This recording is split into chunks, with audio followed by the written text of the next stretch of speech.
Hello all, welcome to the channel again. So this session is on logistic regression algorithm.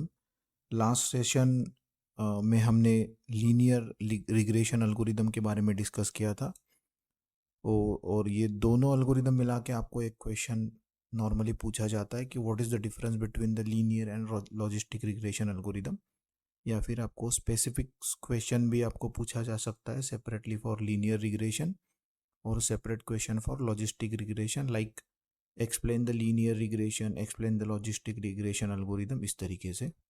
So last lecture में हमने linear regression के बारे में discuss किया था. आज हम इस सेशन में लॉजिस्टिक रिग्रेशन एल्गोरिदम के बारे में डिस्कस करेंगे. सो ये जो एल्गोरिदम है वो हम रिग्रेशन के प्रॉब्लम्स सॉल्व करने में यूज़ करते हैं. जैसे हमने पहले कुछ क्लासिफिकेशन के रिलेटेड एल्गोरिदम्स देखे थे. So this algorithm is for regression purpose.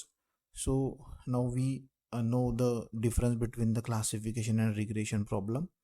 So again here, if we are using this logistic regression algorithm, we'll get the numerical output, right? और ऑलरेडी हमने ये लास्ट कुछ लेक्चर में कंटिन्यूसली डिस्कस किया है. तो आई होप आपका ये जो मेन जो टॉपिक है रिग्रेशन का और जो क्लासिफिकेशन का डिफरेंस, ये सबको समझ में आ गया होगा अच्छे से.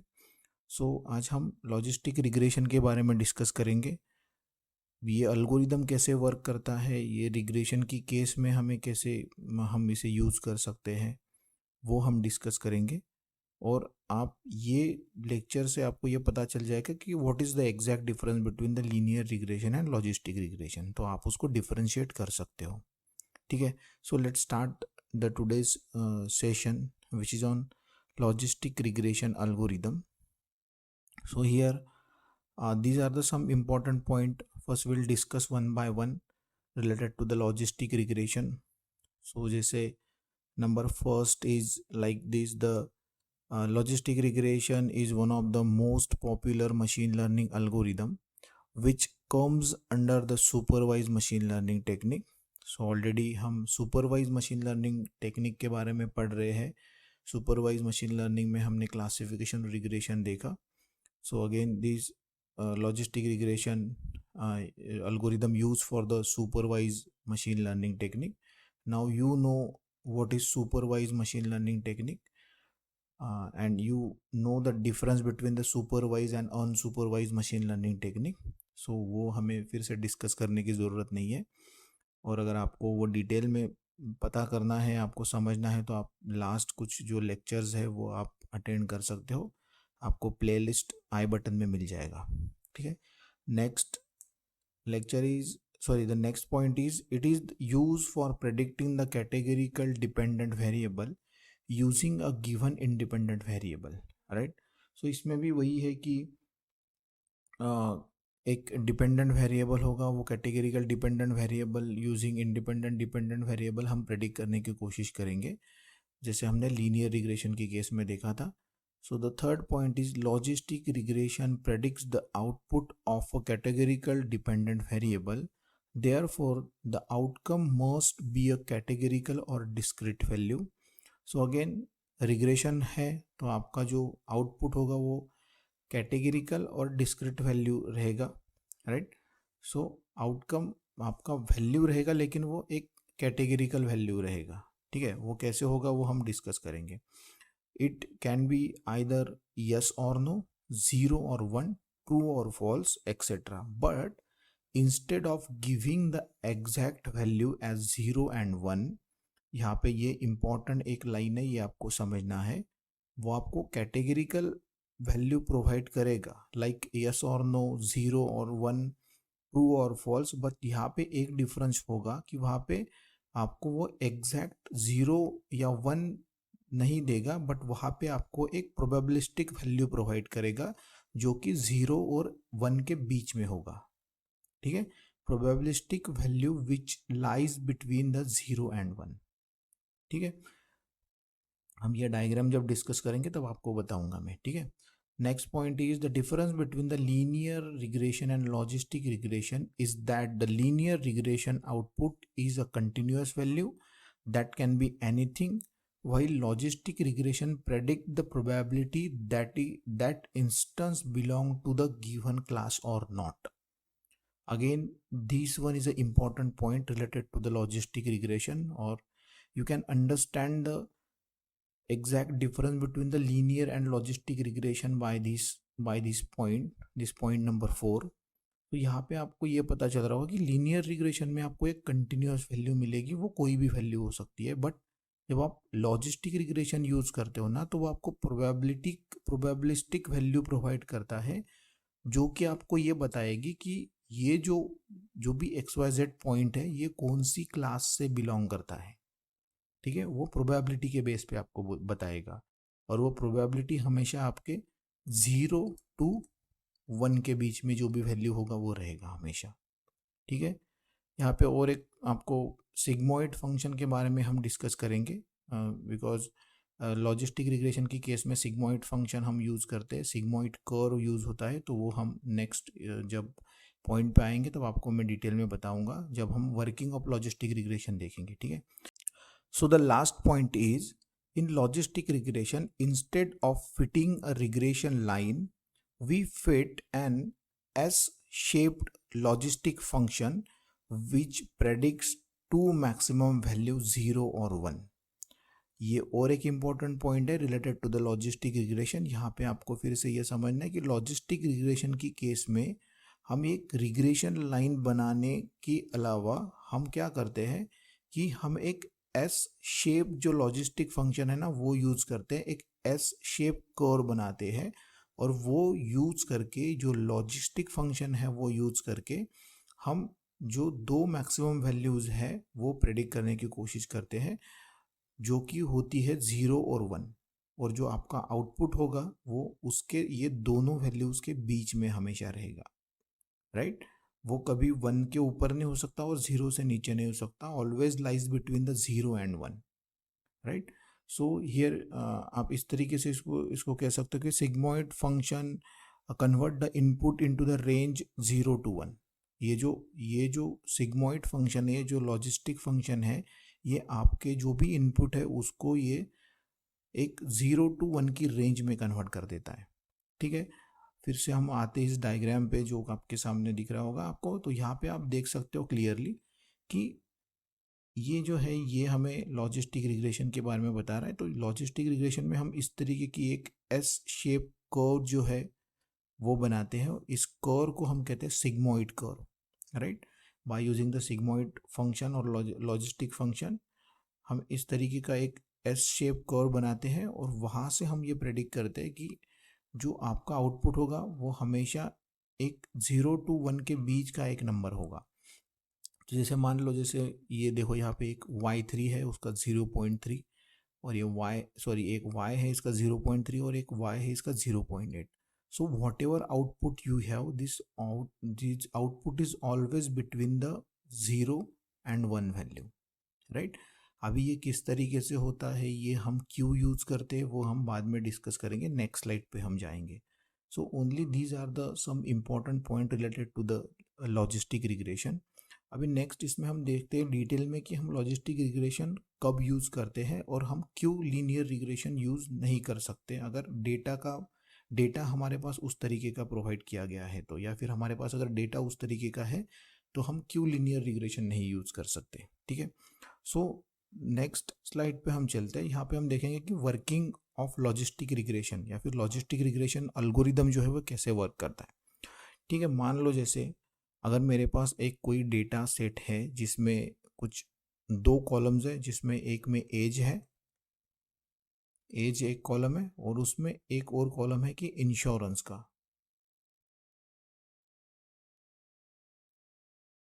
इंश्योरेंस, हैव इंश्योरेंस और नॉट, इस तरीके का एक डेटा मेरे पास है।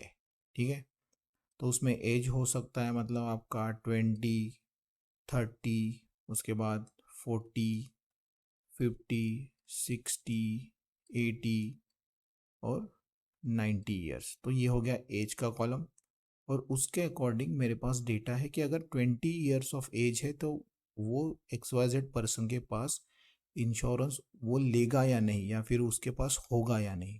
ठीक है, हैव इंश्योरेंस मतलब है या नहीं। ठीक है। तो 20 की केस में मान लो नो है, 30 की केस में मान लो यस है, और 40 की केस में मान लो यस है, 50 की केस में मान लो नो है। तो इस तरीके का डेटा मेरे पास है। तो अभी अगर मैं इस तरीके के डेटा को एक स्कैटर प्लॉट अगर मैं इसका बनाऊँ, तो स्कैटर प्लॉट के केस में हम इस तरीके से बना सकते हैं कि ये हो गया हमारा एक वाई एक्सिस, ये हो गया एक्स एक्सिस, यहाँ पे एक्स आएगा, यहाँ पे वाई आएगा, ठीक है। और हमने जैसे बोला कि जैसे जो सिग्मोइड फंक्शन है वो जो आपको हमेशा जो आउटपुट देगा, वो always this output lies between the 0 to 1। तो सबसे पहले हम यहाँ पे 0 कंसिडर करेंगे, और यहाँ पे एक जो पॉइंट है वो हम यहाँ पे 1 कंसिडर कर लेंगे, ठीक है। और इसका एक सेंटर अगर बना देंगे तो ये होगा 0.5, राइट। तो इस तरीके से, ठीक है। तो अगर ये जो डेटा है, अगर ये डेटा मुझे अगर यहाँ पे प्लॉट करना है, तो सिंपली मैं क्या प्लॉट करूँगा कि जैसे अगर 20 एज है तो मान लो एक्स है, तो यहाँ पे मेरा एज का जो नंबर रहेगा वो होगा एक्स कॉलम पे एज, राइट। यहाँ पे मेरा होगा इंश्योरेंस है या नहीं, ठीक है। तो मैं यहाँ पे क्या करूँगा, जैसे मान लो मैंने 20, 30, 40, 50, 60, 70, 80 एंड 90, राइट। तो ये अगर मुझे प्लॉट करना है कि इस एज के हिसाब से इंश्योरेंस है या नहीं, तो मैं ये नॉर्मली यहाँ पे प्लॉट कर सकता हूँ। अगर 20 एज है तो मान लो इंश्योरेंस नहीं है, नहीं है, नहीं है, नहीं है। और अगर यहाँ पे मैं जाता हूँ तो एक कोई आउटलायर यहाँ पे मैं कंसिडर कर देता हूँ कि हाँ ठीक है, यहाँ पे होगा किसी के पास, और एक जो है यहाँ पे है है है है, इस तरीके से, ठीक है। और एक आउटलायर यहाँ पे भी कंसिडर कर देता हूँ। तो इस तरीके से इसका स्कैटर प्लॉट होगा, ठीक है। अभी इसके लिए अगर मुझे लीनियर रिग्रेशन यूज करना होगा तो मैं कर सकता हूँ या नहीं? मैं कर सकता हूँ लीनियर रिग्रेशन यूज।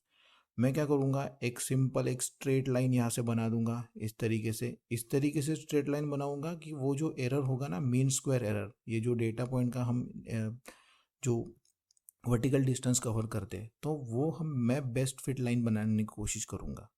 और मैं उससे भी प्रेडिक्ट कर सकता हूँ कि मान लो जैसे अगर मैंने एक थ्रेशोल्ड सिलेक्ट किया कि ये जो 0.5 है, यहाँ से मैं एक ऐसी लाइन बना दूंगा, और मैं ये इससे मैं कह सकता हूँ लीनियर रिग्रेशन यूज़ करके कि भाई ये जो लेफ्ट साइड में जो होंगे, जो भी नंबर्स होंगे, वो जो होंगे वो अगर एज उनका मतलब वो कैटेगरी में होगा तो उनके पास इंश्योरेंस नहीं होगा। अगर वो एज उनका 50 से ज़्यादा होगा तो चांसेस है कि उसके पास इंश्योरेंस हो सकते हैं, ठीक है। तो मैं इस तरीके से प्रेडिक्ट कर सकता हूँ, राइट। बट अगर यहाँ पे अगर मेरे पास एक कोई ऐसा आता है केस कि जिसका एज है मान लो 100 ईयर्स, राइट। तो वो यहाँ पे आएगा, राइट। तो जब वो डेटा पॉइंट यहाँ पे आएगा, तो ये जो आपका लीनियर रिग्रेशन है ना, ये जो लीनियर रिग्रेशन जो यूज़ किया है ना, वो आपका इस तरीके से अपनी पोजीशन चेंज कर लेगा। क्योंकि डेटा पॉइंट अगर चेंज हो गया तो आपका पोजीशन ये क्या करेगा, लीनियर रिग्रेशन ये उसका जो एरर है वो कम करने की कोशिश करेगा, तो इसका पोजीशन चेंज होगा लाइन का। बट अभी अगर मैं इसका थ्रेशोल्ड सिलेक्ट करता हूँ तो यहाँ पे ये यहाँ पे आ सकता है। तो इस केस में क्या होगा ना कि ये रॉन्ग प्रेडिक्शन करेगा, ठीक है। तो रॉन्ग प्रेडिक्शन करेगा मतलब क्या कि इसका जो एक्यूरेसी होगा वो हमें कम मिलेगा, क्योंकि एरर इसमें ज़्यादा होंगे। तो हम जो ये लीनियर रिग्रेशन है ऐसे केस में वो हम यूज़ नहीं कर सकते, क्योंकि आपका जो डेटा है वो कोरिलेटेड डेटा नहीं है, राइट। तो इस केस में हम लॉजिस्टिक रिग्रेशन यूज करते हैं। तो लॉजिस्टिक रिग्रेशन के केस में हम क्या करते हैं, हम एस शेप एक कर्व बनाते हैं, उसे हम कहते हैं sigmoid curve, by using sigmoid function. So इसे again y, here x, again here you can see age column is there, sorry, age is there, age, and this one is a insurance, right। तो हम यहाँ पे क्या करेंगे, मान लो ये फिर से मैं डेटा पॉइंट यहाँ पे बना लेता हूँ इस तरीके से, और यहाँ पे भी ये डेटा पॉइंट बना लेता हूँ। तो यहाँ से हम क्या करेंगे कि एक इस तरीके से एक कर्व बनाएंगे ऐसा, राइट। और ये जो कर्व होगा ये हमें आउटपुट प्रोवाइड करेगा, जो कि होगा 0 to 1 के बीच में। मान लो कोई नया डेटा पॉइंट आता है, वो यहाँ पे भी आएगा तो वो हमें 1 बताएगा, और कोई यहाँ पे भी आता है तो वो हमें उस तरीके से प्रेडिक्शन देगा। यहाँ पे आता है तो वो हमें एक प्रोबेबिलिस्टिक वैल्यू बताएगा, y इज इक्वल टू मान लो 0.3, यहाँ पे बोलेगा y इज इक्वल टू 0.8। तो उसके बेस पे हम ये बता सकते हैं, हम ये कैटेगराइज कर सकते हैं कि जो डेटा पॉइंट हमारे पास आया है वो किस कैटेगरी से बिलोंग कर सकता है on the basis of this prediction, on the basis of this value, right. So इस तरीके से आपका जो लॉजिस्टिक रिग्रेशन है वो वर्क करता है। और ये जो एस शेप कर्व जो है इसे हम कहते हैं सिग्मोइड कर्व, सिग्मोइड कर्व। और ये सिग्मोइड कर्व बनाने के लिए हम यूज करते हैं सिग्मोइड फंक्शन, और उसे हम कहते हैं लॉजिस्टिक फंक्शन, ठीक है। अगर मैथमेटिकली मैं आपको बताऊं तो लॉजिट फंक्शन उसे कहते हैं, लॉजिट फंक्शन, और सिग्मोइड फंक्शन, और उसका मैथमेटिकल फॉर्मूला है z is equal to 1 divided by 1 plus e raise to z, right. यहाँ पे जो स्मॉल ई है वो है Euler's number, EULERS, Euler's number, और उसका वैल्यू होता है अप्रोक्सीमेटली 2.71828, राइट। तो ये उसका वैल्यू होता है यूलर्स नंबर का। तो इस तरीके से ये होता है आपका लॉजिस्टिक रिग्रेशन वर्क करता है, क्योंकि अगर हम लीनियर रिग्रेशन यूज करेंगे तो लीनियर रिग्रेशन भी हमें आउटपुट प्रोवाइड करेगा, बट वो आउटपुट जो होगा उसका एक्यूरेसी इतना नहीं होगा, उसमें एरर्स बहुत ज़्यादा होंगे और वो हमें रॉन्ग प्रेडिक्शन प्रोवाइड करेगा। तो उस केस में लीनियर रिग्रेशन ना यूज करते हुए हम लॉजिस्टिक रिग्रेशन यूज करते हैं। हम इस तरीके से ये जो एस शेप जो कर्व है वो हम प्लॉट करते हैं, ठीक है। So this is about the logistic regression. Again one more important point you have to remember here, sigmoid function converts the input into the range of 0 to 1। हमेशा logistic regression की case में ये जो sigmoid function हम use करते हैं, ये sigmoid function आपका जो इनपुट है उसको 0 to 1 की रेंज में कन्वर्ट कर देता है, ठीक है। और हमेशा आपका जो आउटपुट रहेगा in case of logistic regression वो हमेशा 0 और 1 के बीच में ही वैल्यू होगा, ठीक है। तो ये कुछ 2-3 पॉइंट्स हैं जो कि आपको लॉजिस्टिक रिग्रेशन के बारे में समझने हैं। नेक्स्ट इस पे हम चलते हैं जिसमें हम ये डिस्कस करेंगे कि लॉजिस्टिक फंक्शन या फिर जो सिग्मोइड फंक्शन हमने डिस्कस किया वो क्या है, ठीक है। So here again these are the some important point related to the logistic function and sigmoid function. Here you can see a sigmoid function is a mathematical function used to map the predicted value to probabilities, right। ये mathematical function है जिसको हम जो prediction के लिए use करते हैं, और ये हमें प्रोबेबिलिस्टिक जो प्रेडिक्शन है वो प्रोवाइड करता है, ठीक है। It maps any real value into the another value with in the range of 0 to 1। जैसे मैंने आपको कहा कि जो input is converted into the range of 0 to 1। सो ये जो एनी रियल वैल्यू मतलब आप जो भी इनपुट वैल्यू इसे प्रोवाइड करते हो वो उसे 0 to 1 की रेंज में कन्वर्ट कर देगा, and on the basis of this range you have to predict this value is belong to the class A और क्लास बी और ग्रुप ए और ग्रुप बी, इस तरीके से, ठीक है। Now the third one is the value of logistic regression must be between 0 to 1 which cannot go beyond this limit, right। ये हमेशा 0 to 1 होगा, ये उससे ज़्यादा या उससे कम नहीं हो सकता, 0 से कम नहीं हो सकता और 1 से ज़्यादा वैल्यू आपका नहीं हो सकता, which cannot go beyond this limit। So it forms a curve like structure and the curve is known as a S shape curve और एस फॉर्म कर्व, राइट। इस तरीके से ये आपके सामने दिख रहा होगा, इस तरीके से ये कर्व फॉर्म करता है, क्योंकि जो भी आपका जो भी आउटपुट डेटा होगा, जो भी आउटपुट आपको मिलेगा, this output is always lies between the 0 to 1 and that's why it forms a curve, S shape curve, right. So the S form curve is called as a sigmoid function और logistic function. और ये जो S shape जो curve है ना, इसे हम sigmoid function कहते हैं या फिर लॉजिस्टिक फंक्शन कहते हैं, right. Now last point is in logistic regression we use two concept of threshold value which defines the probabilities of either 0 or 1, such as the value above the threshold value tends to 1 and the value below the threshold value tends to 0, right.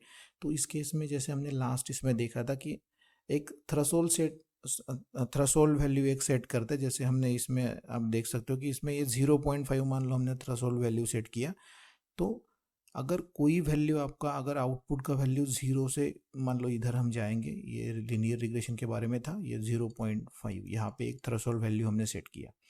तो अगर आपका output का value आपको 0.5 से ज़्यादा मिलता है, ठीक है, तो अभी ये 0.8 है, तो ये आएगा आपका कैटेगरी 1 में, मतलब वन ग्रुप में बिलोंग करेगा, राइट। और अगर आपका ये 0.5 से नीचे आता है तो हम इसे कहेंगे कि 0, राइट, क्योंकि हमारा आउटपुट क्या होगा, एक तो 0 होगा या तो 1 होगा, यस होगा या फिर नो होगा।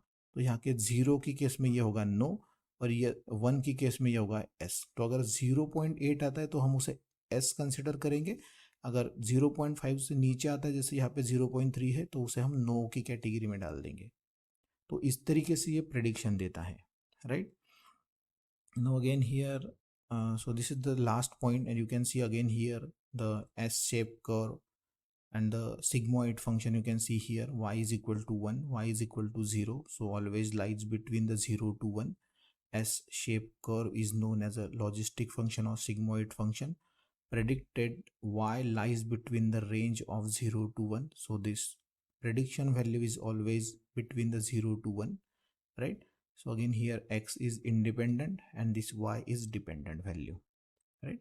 So this is the basic we can say working of logistic regression. इसके पीछे mathematical intuition है, बट उसके डिटेल में जाने की अभी फ़िलहाल ज़रूरत नहीं है। अगर आपको डिटेल में जाना होगा तो आप अदर जो सोर्सेस है वो यूज़ कर सकते हो, जिसके पीछे आपको इसका मैथमेटिकल इंट्यूशन भी पता चलेगा कि मैथ्स क्या एग्जैक्टली इसके पीछे जो है वो वर्क करता है किस तरीके से। So this is about the logistic regression. एक बेसिक डिफरेंस अगर मैं आपको लॉजिस्टिक और लीनियर रिग्रेशन के बारे में बता दूं, तो लॉजिस्टिक रिग्रेशन जो आपका है लीनियर रिग्रेशन जो है, उस केस में हमने देखा था कि आपका जो फॉर्मूला था वो y is equal to mx plus c, ये स्ट्रेट लाइन इक्वेशन था, right. But here if you are considering the logistic regression, in case of logistic regression we are using here sigmoid function, and mathematically sigmoid function z is equal to 1 divided by 1 plus e raised to minus z. So ये जो z है ना, ये जो z है ना, ये data point होता है, राइट। सो हियर अगर आपको इसे y की टर्म में लिखना है तो आप इसको किस तरीके से लिखते हो, y is equal to 1 divided by 1 plus e raise to minus m x plus c. ये बेसिकली इस तरीके से वर्क करता है, ठीक है। और ये अगर आप यूज़ करोगे, आपका जो आउटपुट है वो 0 to 1 के बीच में रहेगा, इसलिए आपको एस शेप कर्व मिलेगा, ठीक है। सो इस तरीके से आपको ये दोनों जो लीनियर और लॉजिस्टिक रिग्रेशन, इसको आपको समझना है। अगर आपको इसको आपका इसके रिलेटेड अगर आपको डिटेल डिफरेंस का एक वीडियो चाहिए तो प्लीज़ आप कमेंट आउट कीजिए, मैं वो भी वीडियो आपके लिए बना दूंगा। बट आई होप कि आपका ये जो the difference between the linear regression and logistic regression, जो ये जो कॉन्सेप्ट है वो क्लियर हो गया होगा।